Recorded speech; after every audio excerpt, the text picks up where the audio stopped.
চিন্তা করা যায়, ভাবা যায় কত মহিলা ন্যাংটা হয়ে বাজারে ঘুরে বেড়াচ্ছে, গায়ে হলুদের অনুষ্ঠান করছে, হুজুর ওইটা চোখে পড়ে না।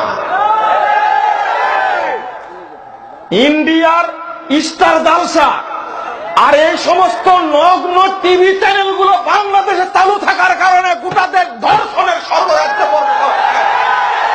ওই হুজুর এই টিভি চ্যানেলগুলো চোখে দেখতে পেলেন না, দেখতে পেলেন পিস টিভির মতো একটা ইসলাম প্রচার করে টিভিতে দেখতে পেল তারা। ঘটনাতে একই ঘটেছে। ইসলাম প্রচার করবেন কোথায়, কিভাবে?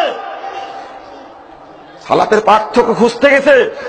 আপনি দেখুন, মহিলাদের পার্থক্য খুঁজতে গেছে, সবগুলো গেছে যৌন সুরসুরির দিকে। নাউজুবিল্লাহ। আমি এটা বলতে চাচ্ছিলাম না। আপনি মুকসুদুল মুমিনিন পড়েন, সর্বনাশ করেছে মুসলিম ঐতিহ্যটা সেখানে। আমি কিভাবে বলবো? বাস্তবতা এটাই। যদি একবারও বলি সরকারকে, আপনি বলছেন এখন শিক্ষিত ব্যক্তিরা বলছে ধর্মীয় অনুশাসন বন্ধ, ধর্মীয় অনুশাসন চালু করুন, ধর্ষণ বন্ধ হবে। আমরা ওইটা বলি না, বিলালের মতো গাল আনি না। আমরা গুখরা সাপকে যেভাবে সাইজ করতে হবে ওভাবে কথা বলি। আমরাও প্রস্তাব দিচ্ছি 14 ফেব্রুয়ারি নষ্টা দিবস, বেশ্যা দিবস বন্ধ করুন। আমরা প্রস্তাব দিচ্ছি এই ইন্ডিয়ান চ্যানেল, বাংলাদেশের চ্যানেল যেগুলিতে রাত 12টার পরে নষ্টারি ছড়া, এগুলো বন্ধ করুন। ফেসবুক নিয়ন্ত্রণ করুন, ইন্টারনেট নিয়ন্ত্রণ করুন। গোটা দেশে নিয়ন্ত্রণ চলে, বাংলাদেশ চলবে না কেন? ওই ইন্টারনেটের নগ্ন ছবি বন্ধ করুন, ধর্ষণ বন্ধ হবে।